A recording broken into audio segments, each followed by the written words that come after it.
Olá, estamos aqui para a segunda parte do capítulo da crueldade do nosso livro As Dores da Alma,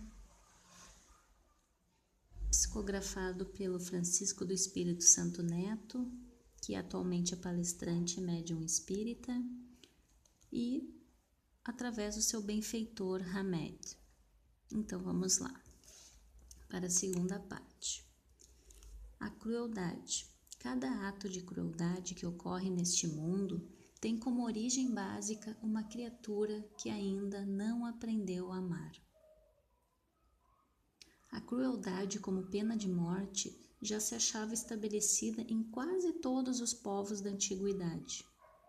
Em Atenas, dava-se ao sentenciado à morte opções de escolha: o estrangulamento, que era considerado por todos humilhante, o corte de cabeça através do cutelo, o que era muito doloroso, e o envenenamento, o preferido pela maioria dos condenados.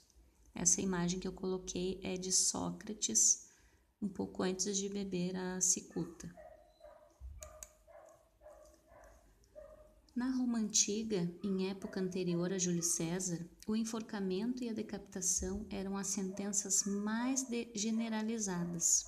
Porém, ao homicida de pais e irmãos era aplicada uma pena invulgar: ser cozido vivo e depois atirado ao mar. Isso era muito normal. Os hebreus preferiam o apedrejamento ou a decapitação, pois atribuíam estar na cabeça a localização dos delitos. Na China, havia um processo de deixar cair gotas de água na testa do condenado, sempre no mesmo lugar, até conduzi-lo à loucura. No Japão, os sentenciados à morte tinham permissão dos juízes para rasgar o próprio ventre com o sabre. Impossível descrever aqui, nestas rápidas reflexões, os atos terríveis de personalidades da história da humanidade, ou analisar sua natureza primitiva e rudimentar, inata nas almas em seus primeiros passos de ascensão espiritual.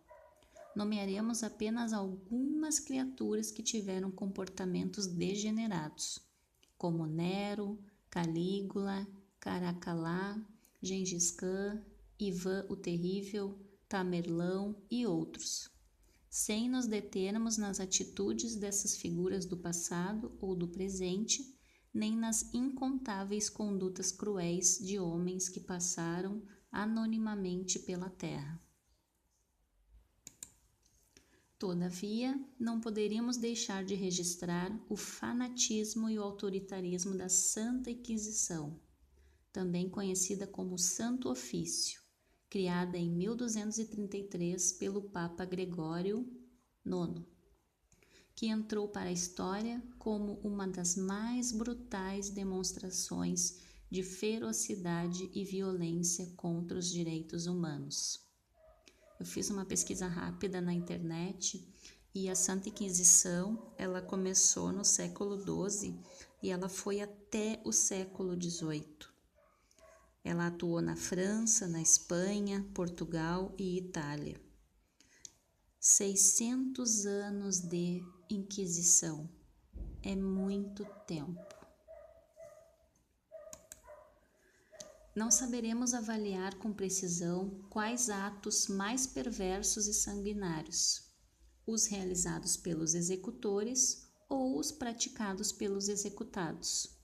Aliás, pessoas lutam e matam até hoje, sim, até hoje, em nome de Deus, para justificar e proteger as suas crenças religiosas. A espiritualidade, na terceira parte do capítulo 6 do Livro dos Espíritos, expõe: o senso moral existe como princípio em todos os homens. Dos seres cruéis, fará mais tarde seres bons e humanos. As faculdades do homem estão em estado latente, como o princípio do perfume no germe da flor, que ainda não desabrochou.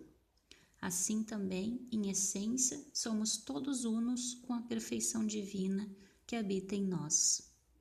Aqui eu coloquei o desenho dessa flor, tem ali os botões que ainda não abriram e tem a outra flor que abriu.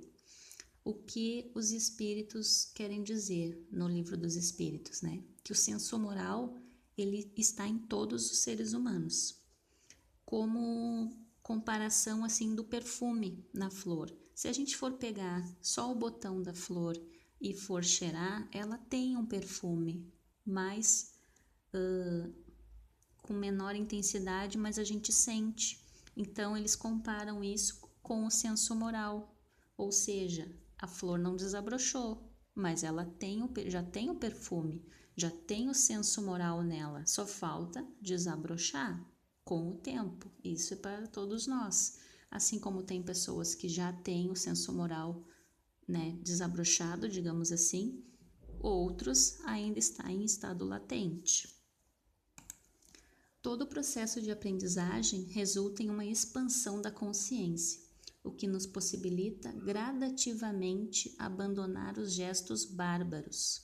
Quando a criatura integrar na sua mentalidade o senso moral, que nela reside em estado embrionário, converterá os atos agressivos em atitudes sensatas e humanas. Cada ato de agressividade que ocorre neste mundo tem como origem básica uma criatura que ainda não aprendeu a amar. Naturalmente, todos nós ficamos indignados com a rudeza ou a maldade, mas devemos entender que isso é um processo natural da humanidade em amadurecimento e crescimentos espirituais. Por trás de todo ato de crueldade, sempre existe um pedido de socorro. Precisamos escutar esse apelo inarticulado e dissolver a violência com nossos gestos de amor. A história da humanidade nunca registrou e nem registrará fato tão cruel e violento na vida de um ser humano como aquele ocorrido há quase 2000 anos. Nas redondezas de Jerusalém, uma colina com acentuado declive, onde crucificavam assassinos e ladrões. Os gregos deram o nome de Gólgota e os romanos chamavam de Calvário. Mas a finalidade era a mesma, executar.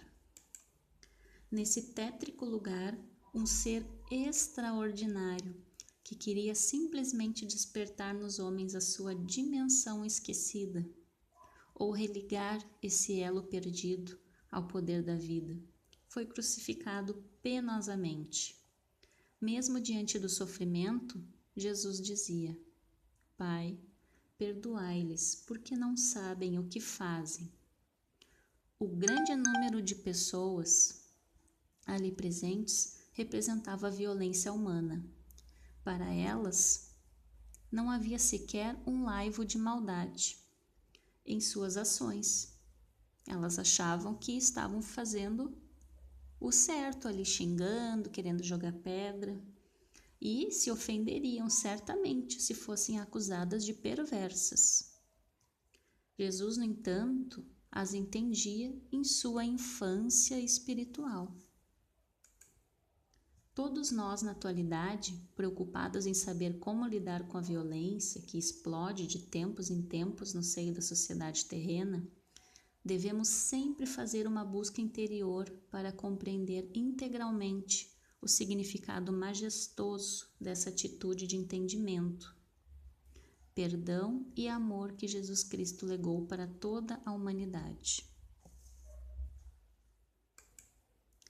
E aqui eu coloquei 2 perguntas para o nosso teminha, que é: ao ser agredido verbalmente, o que você faz?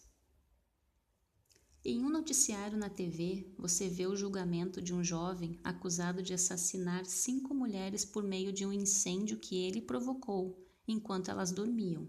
Ele argumenta que lamenta o ocorrido e que se sente envergonhado com a situação. O que você sente ao ouvir isso? Se por acaso nós nos sentirmos ainda revoltosos, né? Querermos a morte dos assassinos e tudo mais, temos que entender que esse é o nosso estágio evolutivo de agora. E tudo bem, não é para ninguém sofrer com isso. É para gente, como diz o livro, ir estudando, ir analisando e tentando nos colocar no lugar do nosso mestre, nos ensinamentos que ele veio nos mostrar. Por que temos que amar os inimigos, por que temos que perdoar. Se fosse nós que fizéssemos isso, me veio também um pensamento assim que, antigamente, se alguém nos contrariasse, na hora a gente queria matar, isso na antiguidade, né? Mas e agora, quando alguém nos contraria, a gente não mata porque é errado, mas a gente pensa. O que a gente pensa, né? A gente não... Como será o nosso julgamento dentro da nossa cabeça para essas pessoas, para os noticiários que a gente vê? Mas isso é tranquilo, a gente tem que refletir sobre isso, jogar amor nessas situações, continuarmos nos amando e entendermos que estamos em uma caminhada evolutiva. E é isso. Terminamos o capítulo da crueldade. O próximo é o orgulho. E um beijo a todos, paz e luz.